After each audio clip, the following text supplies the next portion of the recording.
2027 ની અંદર કયા નેતાનો વાગશે ડંકો?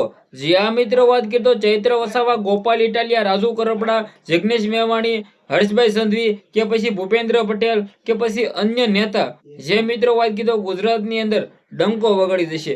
કયા નેતાનો વાગવા જઈ રહ્યો છે ડંકો? કોણ બની શકે છે ગુજરાતના મુખ્યમંત્રી? આ વિડીયોની અંદર તમને બધા લોકોને વિડીયોની અંદર જાણકારી બતાવવા જઈ રહ્યો છું. નમસ્કાર મિત્રો, એક નવા વિડીયોમાં તમારું સ્વાગત છે. સૌપ્રથમ ચેનલમાં પહેલી વાર આવ્યા હોય તો વિડીયો શેર કરીને સબસ્ક્રાઇબ અવશ્ય કરી દેજો, જેથી તમારો ભાઈ તમારા માટે આવા નવા વિડીયો લાવતો રહો. 2027 ની અંદર કોણ બની શકે છે ગુજરાતના મુખ્યમંત્રી?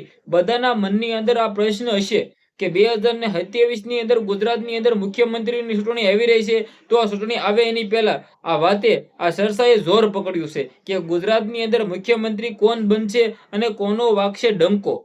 તમને બધા લોકોને વિડીયોની અંદર આગળ બધી માહિતી બતાવવાનું છું, એટલે વિડીયો એન્ડ સુધી જોતા રહેજો. સબસ્ક્રાઇબ પણ અવશ્ય કરી નાખજો, કારણ કે તમારો ભાઈ તમારા માટે આવા નવા વિડીયો લાવતો રહેશે.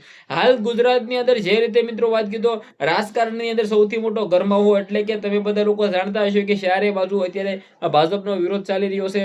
જે રીતે મિત્રો વાત કરીએ તો વિદ્યાર્થીઓ જંતર મંતર ઉપર વિરોધ કર્યો છે, અને ત્યારબાદ હાલ મિત્રો વાત કીધો ઇસ્તીફા દેવાઈ ગયું છે ધર્મેન્દ્ર પ્રધાનનું, અને આ વિવાદ પતી ગયો છે. પરંતુ 2027 ની અંદર ગુજરાતમાં કોણ બની શકે છે ગુજરાતના મુખ્યમંત્રી, કોનો વાગી શકે છે ડંકો, આ તમને બધા લોકોને વિડીયોની અંદર બતાવવાનું છું.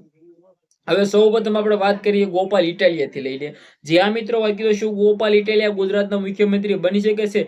હવે ગુજરાતની અંદર મુખ્યમંત્રી બનવા પહેલા સૌપ્રથમ મિત્રો વાત કીધો પાર્ટીની જીત હોવી જોઈએ.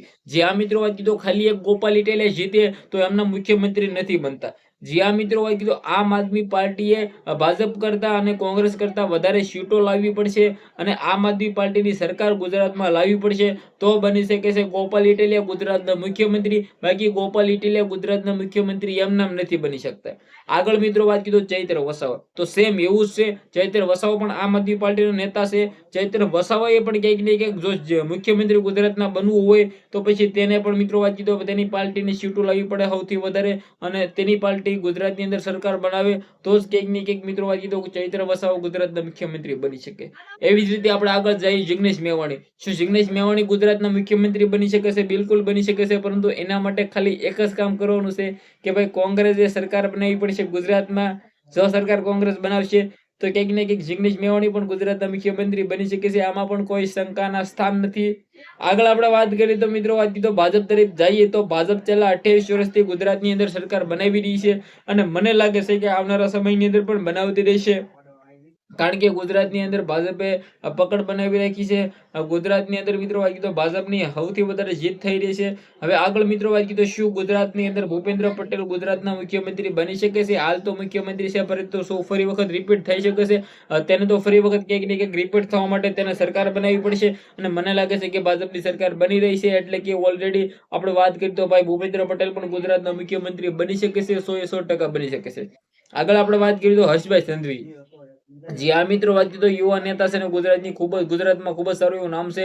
એટલે કે હર્ષભાઈ સંઘવી પણ ગુજરાતના મુખ્યમંત્રી બની શકે છે. હાલ ગૃહમંત્રી છે, એટલે કે મને તો લાગે છે કે 2027 ની અંદર 100% ગુજરાતના મુખ્યમંત્રી બનશે તો તે બની શકે છે હર્ષભાઈ સંઘવી.